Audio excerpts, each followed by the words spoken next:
welcome to Sir Hunt's Reviews. My name's Mark. In this video, you know what? We're gonna do something a little bit crazy. I'm gonna be talking House of the Dragons leaks. So, Zaldrizas Buzdari, Ixos Daur. Make sure you subscribe, turn those notifications on, and slap a like on this video. Like was gonna be like, I don't know, as many as possible, maybe 420.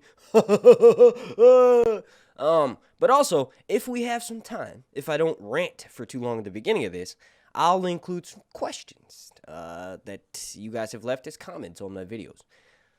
Let's get into it. Long nights, and here's your sign.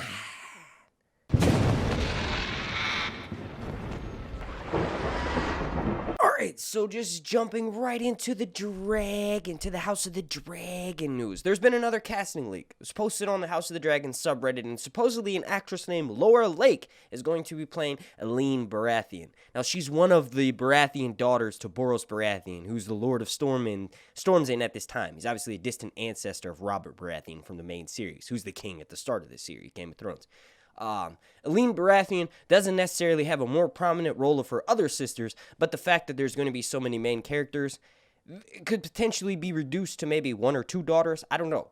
It could be all four, but just one of them has been named. And actually, I think Maris Baratheon is the one who interacts with Aemon directly in the shipbreaker, the start of the war. And I'll get into the details in that in a second. So I don't know why Aelin's been named over the other one. Maybe she's just been amalgamated of the other two daughters. So she may be the prettiest, the cleverest, and like the second born, so the youngest.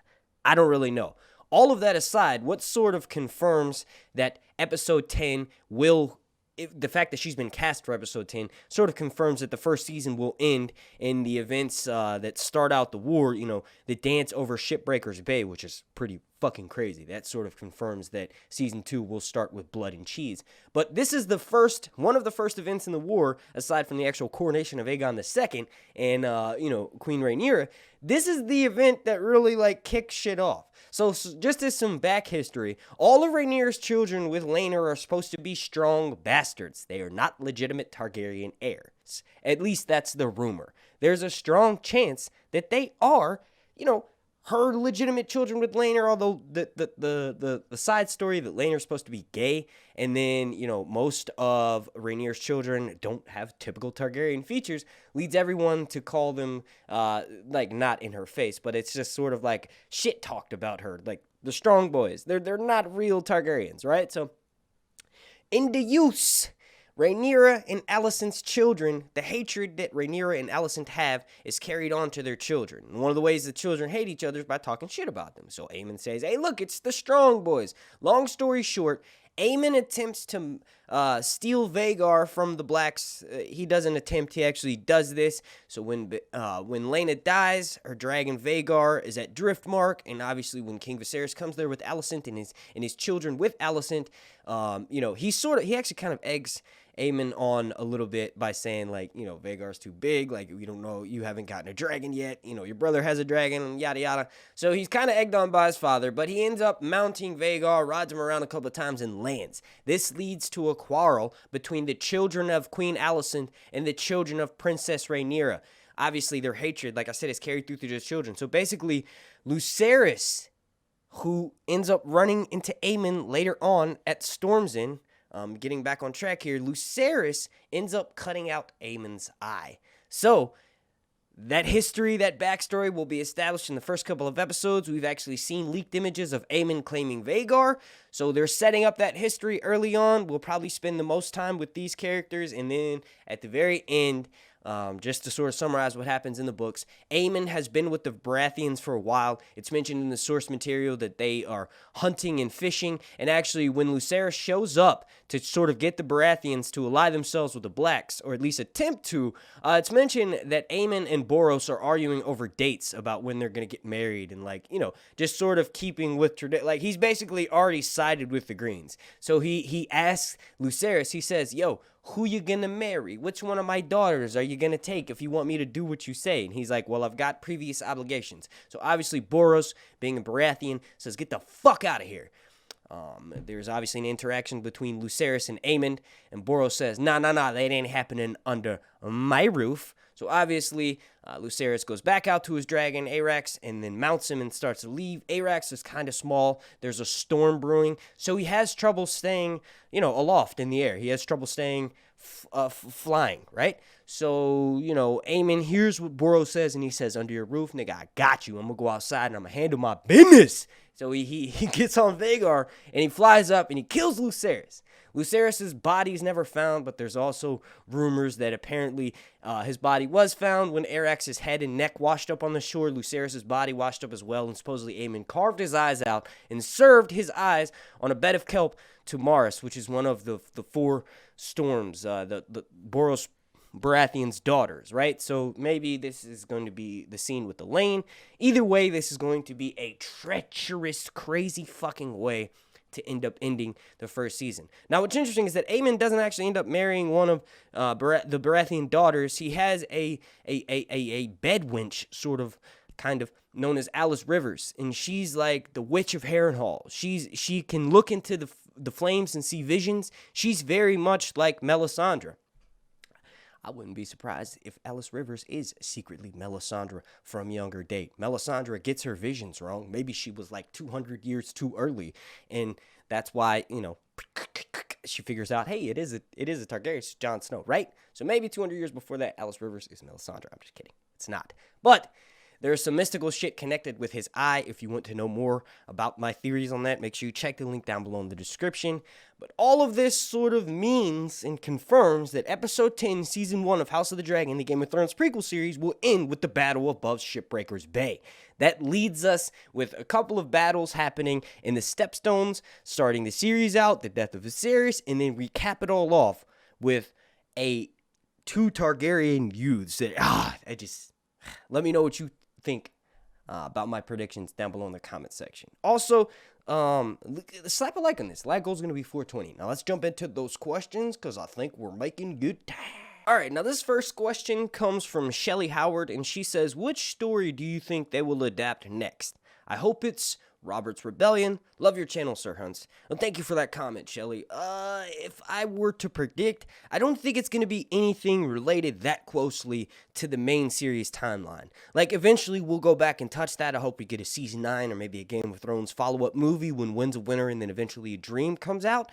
But I think the next adaptation in this line is going to be perhaps something related to this new series, House of the Dragon. So there were rumors that we would be getting Corlys in his youth, the Sea Snake journeys. I think that would be a nice companion miniseries to really explain the events of Dance that lead up to it. And it would also be nice to have that type of series to go along with this main series before the ending of House of the Dragon happens. So we could have like a season or maybe just a 10-episode one-off miniseries of a young version of Corlys. Then we get to see all of the younger actors from this main series come back and reprise their roles. And then we also get more in-depth history on Corlys, making his death that much more impactful.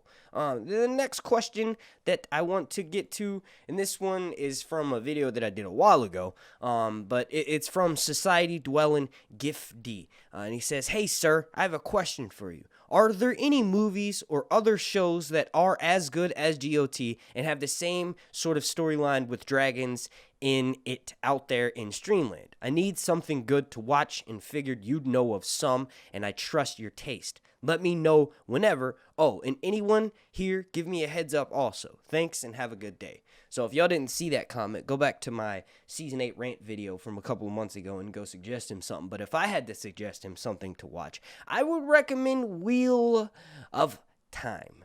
The first 3 episodes have dropped, and I haven't made any videos or anything in a while because I've just been researching for that series. Obviously, I never read the source material, so a lot of the complaints that people have with it not being a thorough and a true adaptation, I don't have. I just have questions I'm trying to figure out. So I would definitely recommend Wheel of Time.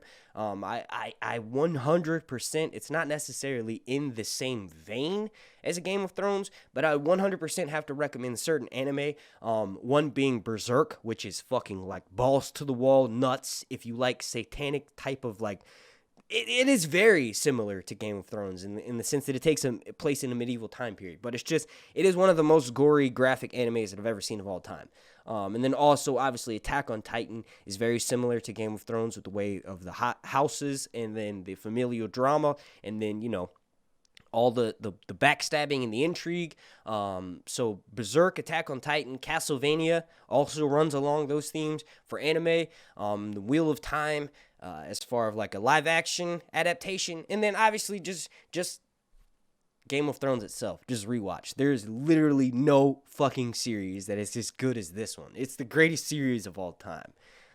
So I obviously just have to recommend another rewatch if you don't like any of those suggestions that I just made. But the next question that I wanted to answer, this one's from Niall Dunn, and he says, 100. Been thinking about this lately. How ungrateful are we? Nothing like this show has ever been even attempted, let alone completed. Been saying since the finale that people simply did not want the show to end. Thank you, bro. That's exactly what I've been saying. Part of the hate for season 8, regardless of the writing choices, there were some terrible writing choices made. There were some amazing writing choices made. The mistakes from season 8 do not overshadow the greatness of Game of Thrones. It's still the most watched TV show. It's still the greatest TV show of all time. Still the most downloaded. Still the most award-winning. All of that great shit. People need to realize that like 50% of that angst, anger, and loud minority pretending to be the majority online are actually hurt. It's like that chapter of their lives are over. Even if you're my age, you're 30, you're 40, you're 50, you're in your 20s. You know, whenever you started watching that show, it's now done and over with. So every Sunday when you had your ritualistic things of looking forward to new episodes or like that time frame, those pop culture, all of that is just over. So I think that was a large chunk of why a lot of people, you know, still continue to hate on it. It's over. And then another question I want to get to, this is from Richard Nuttall, and he says, did you just pick your nose at the start of this video? Yes, and I'm doing it now. I'm just kidding. No, I probably scratched my nose. I have hairy nostrils, and I also have a beard. So usually when you have the two of those, the hairs fucking grow and fuse into each other. And when I start making a video, I usually drink a lot of coffee, so that makes me more anxious. Then the next question that I wanted to get to, and I'll just do a couple more here. This one's from Cosmin Maruska, and he says, you are insane. Speaks normally, space period. Or do you think that if you play crazy, pay more attention? First off, there's some punctuation that needs to be added in, perhaps some capitalization. But no, it's just excitement. If I wrote a script, you'd actually see the excitement, like, I guess less, I don't know, but the fact that I'm trying to like come up with what to say as I'm saying it means I fumble over my words. And as far as the like play crazy, no, I am genuinely insane when it comes to House of the Dragon, Game of Thrones. You can ask anyone that's ever interacted with me or my neighbors for that matter. And then next, this question's from Joe Stewart, and she says, how did you learn so much Valyrian? There's a Valyrian to English translator. But also I just memorized a bunch of the phrases from doing it so much in my videos. So like, Zaldrizas Buzdari, Ixos, Daor, Zaldrizotti, Belibizu. Like, I did it so much, I just memorized it. But there's also a English to Valyrian translator. And this, one of the last questions I'll do, this is from Support Gaming 2021, and they say, to be honest, not sure if I want to watch the new series. Why would I after D&D did to the original at the end? Not sure if it would get me interested in GOT again, but I'll watch your reviews. Well, thank you for watching my videos. And I don't agree with that sentiment, but I can see the reasoning behind it. Like, I can put myself in someone's shoes and see why they would say that. But I will say that I bet you're going to watch that. I bet you watched that trailer, because this comment is from 6 months ago. I bet you'd like that trailer, and I also bet you're going to like this new series when it comes out. It just takes time. The heart heals. Time heals all wounds.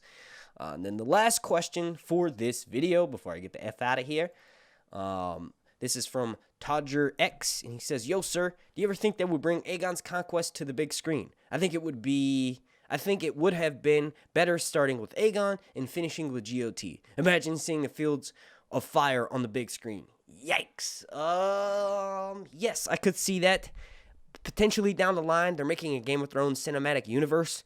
Aegon's conquest on the big screen or in a miniseries adaptation shot in the IMAX perspective. That would be fucking intense. So to answer your question, I do foresee them doing that. I think it would make sense to do it way down the line. Game of Thrones Season 7, Season 8 was kind of Aegon's conquest, except for it was Daenerys. Aegon's conquest in Fire and Blood Part 1, in my opinion, this is just my opinion, sort of, I kind of skimmed over it the most and was just sort of not as enthralled with it because I had heard that story so many times. We've known how Aegon conquers Westeros. It's kind of like a very similar theme. Aegon conquers and comes up against a massive army, but his dragons are better, smarter, and he conquers them, right? So I just kind of thought that would be weird to see that adapted so closely to Daenerys doing the same thing in Game of Thrones Season 7 and Season 8. But down the line, fuck yeah. You have to get the casting of Aegon the Conqueror perfect. And I think the more Targaryens that we see on screen, the easier it'll be to kind of find someone to play Aegon's role. Well, I think this is a good point to wrap this video up. I want to thank you all so much for watching. If you could, please do me a massive favor. Interact with this video. So that means share it on social media, slap a like on this video. The like goal is going to be 420. The comment goal will be 69. But also make sure you're subscribed. And then this is the most crucial part. If you've already subscribed, you've left a comment on this video, you've left a like, turn your notifications to an 11. Turn them to on all the time, right? So not just personalized or sometimes. Turn it all the way up to like an 11, right? But these go to like an 11. Why not just make 10 louder, right? But anyway, just if you enjoy my content and you do those things, that just really helps this out. Really helps me and my channel out. I want to thank you all so much for watching. My name's Mark, and this has been Sir Hunt's Long Night Saldriza Spustari Ixos Daor Reviews. Thanks for watching. Bye.